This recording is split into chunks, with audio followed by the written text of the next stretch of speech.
Now, this launch will bring in just under 6,300 pounds of cargo, science, and supplies to the space station. One research project will study the effects of microgravity on the human heart, and a student project that will test ways to help astronauts better capture photos and videos while working on the space station. Dragon will be docked to the space station for about a month before returning home. And right around now, checkouts for the second stage thrust vector control actuators are underway. This is often referred to as an engine wiggle test. This is when SpaceX moves the thrust nozzles ever so slightly to make sure the guidance hardware is ready for flight. SpaceX will do the exact same checkouts on the first stage engines, but that happens just seconds before ignition.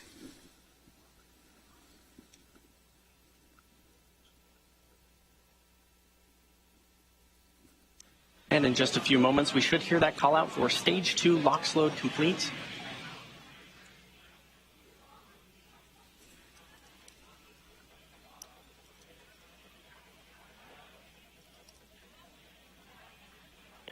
Stage 2 LOX load is complete. And there's that call out. And this will wrap up propellant loading for both stages of the Falcon 9. Dragon is also performing its final health checks to make sure all the vehicle's primary systems are ready for its rendezvous with the International Space Station. And you may have noticed some white clouds around the vehicle, but that's actually quite normal. Those clouds you see are the chilled gas above the LOX tank liquid surface that we vent overboard to maintain pressure in the tank as needed. And when that gas comes out into contact with the warm, humid Florida air, the air condenses into clouds and water. Now, in just about 5 seconds, Dragon transitions to internal power. Falcon 9 computers will enter startup mode, which is when the Falcon 9 flight computers... There you go. Dragon is in countdown. Is when the Falcon 9 flight computers take control of the countdown and will guide the rocket through the last seconds before liftoff. Go for launch. All right, both stages are now pressurizing for launch. At launch, the International Space Station will be over the Indian Ocean, south of India, at an altitude of 261 statute miles. T-minus 30 seconds. Counting down for NASA and SpaceX's 27th commercial resupply mission.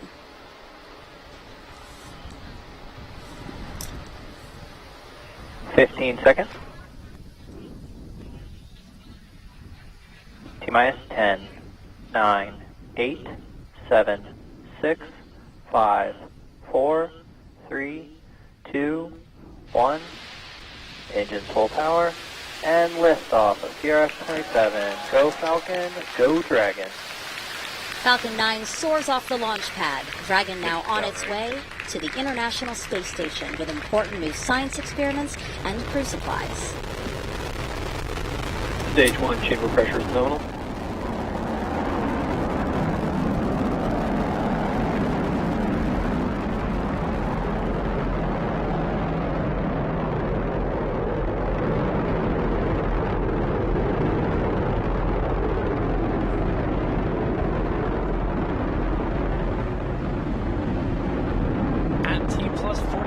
Falcon 9 has successfully lifted off from historic launch complex 39A in Florida. We're now coming up on our max Q in about 20 seconds or so, which is the point of maximum aerodynamic pressure the vehicle will go through during its flight. Sonic.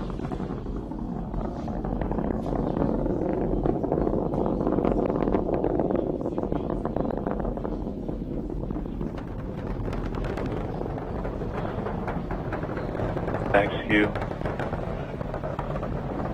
And there's that call out for Max Q. Coming up next are 5 events back-to-back. First is main engine cutoff, or MECO, which is when all 9 of the Merlin 1D engines on the first stage will shut down. After those 9 engines shut down, the first and second stages will separate, also called out over the nets as stage separation. Then the first stage will flip around to make its way back to its landing site, the drone ship named a shortfall of gravitas. The second stage will then ignite its Merlin vacuum engine to boost Dragon to low Earth orbit during SES-1. And the last event is the boost back burn to reduce velocity of the first stage in preparation for atmospheric entry. And this whole sequence will take place over about 30 seconds or so. Now, we should be hearing that call out for main engine cutoff in about 20 seconds from now.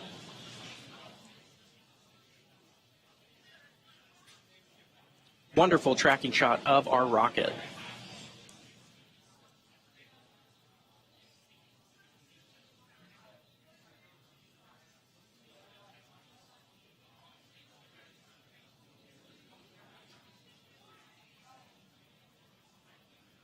Nico. Stage separation confirmed.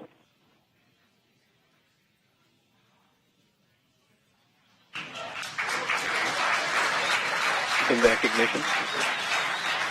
Stage 1 boost back startup. And there's all of those callouts for those milestones. So we had MECO, stage separation, a stage 1 flip, second engine start 1, and the start of the partial boost back burn.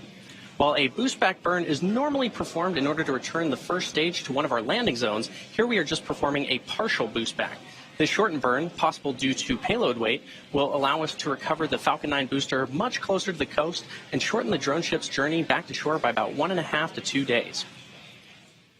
Stage 1 boost back shutdown.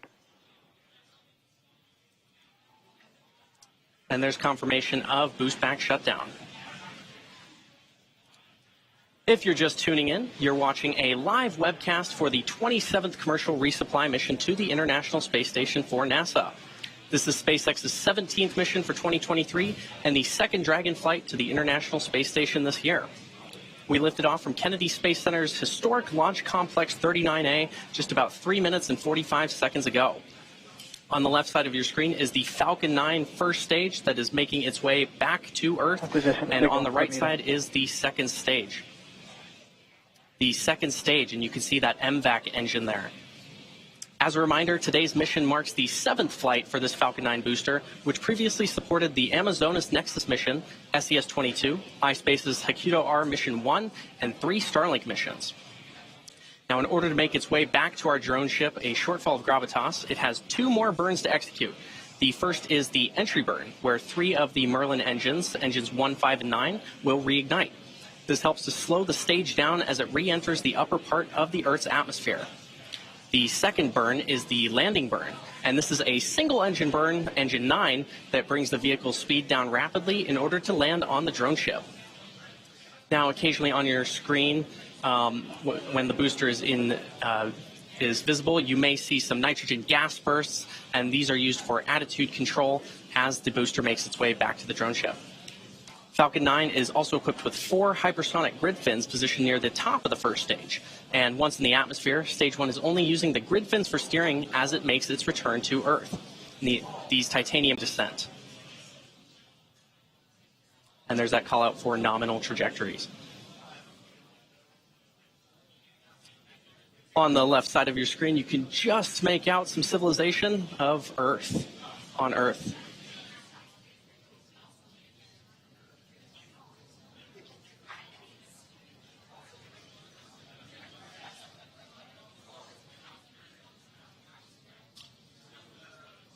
In just about 8 seconds from now, we should see that first stage entry burn begin.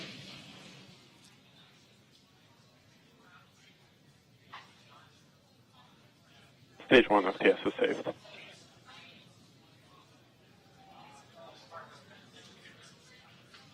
Right now, on the right side of your screen, you can currently see that.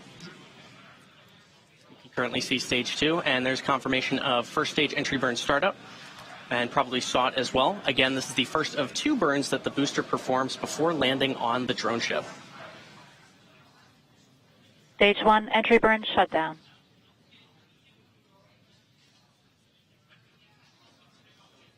Now, as we get closer to the first stage landing, it's good to note that the Falcon 9 first stage is equipped with 4 landing legs made of state-of-the-art carbon fiber with aluminum honeycomb. And these are placed symmetrically around the base of the rocket and deployed just prior to landing.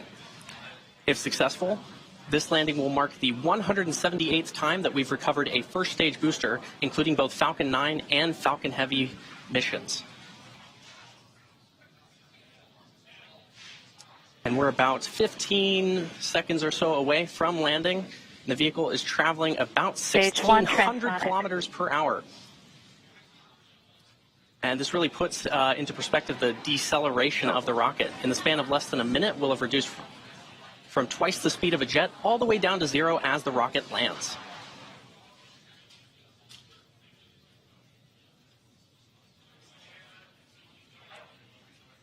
Stage 1, landing burn. And there's the start of that first stage landing burn on the left side of your screen.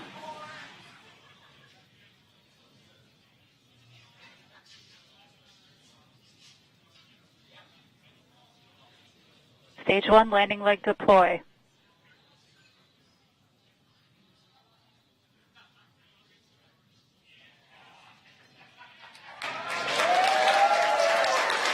And there you saw the Falcon 9 first stage successfully land, and you can probably hear the cheering behind me. The Falcon 9 first stage that supported today's mission landed for the 7th time, having previously supported Amazonas Nexus, SES-22, iSpace's Hakuto R Mission 1, and 3 Starlink missions. Today's landing also marks the 178th successful landing for an orbital-class rocket. As mentioned previously, today's recovery operations are being managed by an all-female recovery team, and this is a really cool moment for the industry and SpaceX. There's that call out that Stage 2 FTS is saved. And we should have second stage engine cutoff here shortly.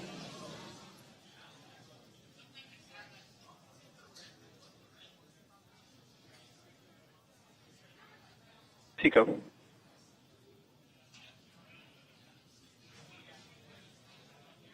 There's that call out of Seco. Nominal orbit insertion. And there's the key call out of nominal orbital insertion. At T+9 minutes into the mission, we're coming up on the last major task for Stage 2, commanding separation of Dragon a couple minutes from now. We expect to have video of Dragon separation from the top of the second stage, which looks into the trunk. CRS-27 will be joining the Crew 6 vehicle, currently on orbit, so we'll be back to having 2 Dragon spacecraft docked at the International Space Station. Expected loss of signal, Kate. As for cargo, today we will be delivering more than 6,000 pounds of science, research, crew supplies, and vehicle hardware to the orbital laboratory and its crew. To date, SpaceX has sent and brought back over 270,000 pounds of crew and cargo to and from the space station.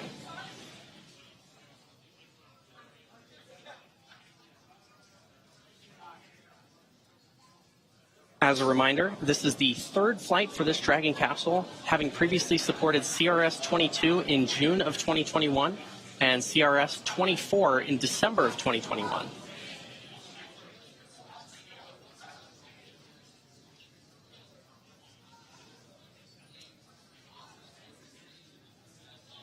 Once the Dragon capsule jettisons from the second stage, it has 16 Draco thrusters, each with the capability to deliver 90 pounds of force, and those will be used for maneuvering.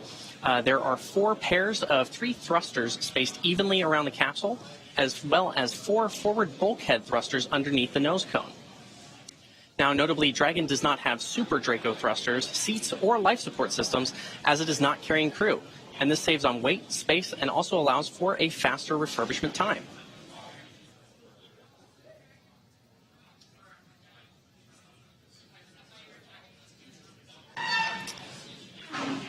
And while initial designs of Dragon carried solar arrays extended outward from the trunk, the cylindrical structure located directly behind the Dragon capsule, the current Dragon has these arrays fixed directly to the trunk. And you may see at some point both a light and dark side of the trunk.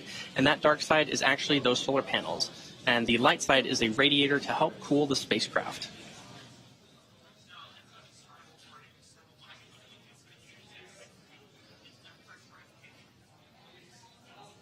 And once the Dragon capsule reaches the ISS, it will be able to autonomously dock using its navigation sensors, centerline camera, and light detection and ranging equipment.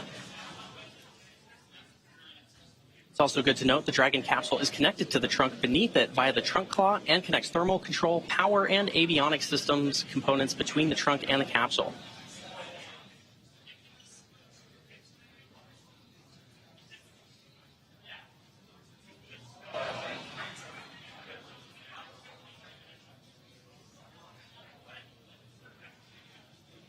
And if you're just joining us, you're watching you're watching a live view of Dragon successfully disconnecting from the second stage, heading to the International Space Station. This is the 27th commercial resupply mission to the International Space Station for NASA. This is SpaceX's 17th mission this year and second Dragon flight to station for 2023. We lifted off about 12 minutes and 23 seconds ago from Kennedy Space Center at Historic Launch Complex 39A. And there you can see Dragon slowly drifting away from the second stage. The next milestone coming up is the nose cone opening sequence, which protects the docking ring and navigation sensors. And that's going to do it for me here in Hawthorne, so I'm going to throw it back over to Dan in Houston. Hey, thank you so much, Zach, and hello everyone once again from Mission Control Houston. Great to see another Dragon on orbit. You've got a happy team here in Mission Control, and we'll have a happy crew of 7 astronauts and cosmonauts on board the space station when they wake up tomorrow with Dragon now on its way. As Zach said, the next milestone that we're going to be keeping an eye out for is going to be the nose cone open. This takes a couple of minutes, and that's to open the nose cone, so it's exactly what it sounds like. It's at the very top, or the nose part of Dragon, and that's going to slowly open up to reveal a couple of different components. That nose cone stays closed during the flight up to orbit, just to protect some of those more sensitive instruments from the thermal and aerodynamic loads that Dragon's experiencing on its ride uphill. Once it opens up, we're going to be revealing a couple of different things, including some propulsion elements, primarily 4 forward bulkhead Draco thrusters. Those are the primary thrusters that Dragon's going to be using for its major delta velocity burn. So those are just firings of the engines to gradually raise its orbit as it gets closer and closer to the space station.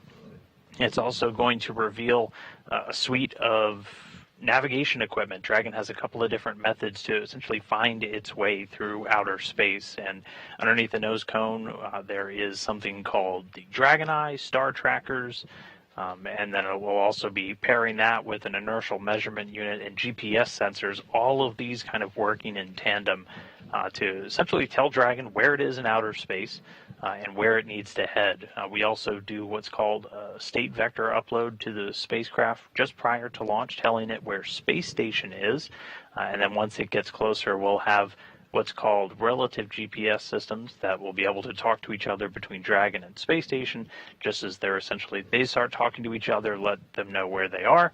And those come really in handy when we start getting into the integrated operations, which you're going to be seeing a lot more of this room once we arrive on Thursday morning. As when we're in integrated operations, you've got a team here in Houston and a team out in Hawthorne that are working to bring us Dragon in. But we are getting closer to that nose cone to start opening. There are 12 hooks around essentially the docking ring of the Dragon spacecraft. 6 of those are actually holding the nose cone in place during the launch. All 12 are closed when we're launching, and we open them up. If you've watched any of the previous crew missions or even the cargo missions, we do them in 2 different sets, 2 sets of 6. So one set already open, the second set opening now, and once that second set is open, the nose cone will start to deploy. Again, it takes a couple of minutes for that nose cone to open, usually about 5 minutes or so, and then it'll gradually open. It swings open a little more than about 110 degrees, so that gives Dragon plenty of clearance to dock with the space station, as this is going to reveal also the docking ring, and that's what Dragon's going to be using to actually dock with the International Docking Adapter on board the station. And we're heading to the forward port. We have 2 of those on the U.S. segment right now with the docking adapters, the forward port and the Zenith, or the space-facing port on Node 2, the Harmony module. And this Dragon is going to be bound for the forward port. It was just left vacant by the Crew Dragon Endurance, which brought Crew 5 home over the weekend after 157 days in space. And this Dragon is bound for that one to kick off really about a month and change of really intense cargo and science operations. But at this moment in time, one set of hooks open. We're still waiting for that second set of 6 to open up, and then once that happens, the nose cone will start to deploy. Shortly after that, we'll do checkouts of those forward bulkhead Dracos, those 4 Dracos that are hiding underneath the nose cone right now. And once those are checked out, we'll be pretty much ready to go. And as Dragon will start to do its different phasing burns to get to the space station. And sounds like we've got all 6 of the second set are now open and just standing by, and it looks like the nose cone has started to deploy. So again, this is going to kick off a couple of minutes for the nose cone to fully open, but all hooks are open and the nose cone is deploying.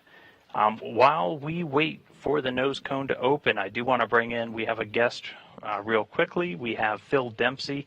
He's the manager of the Vehicle Integration Office in NASA's International Space Station program, basically the guy overseeing all the different spacecraft responsible for bringing crew and cargo up to the space station.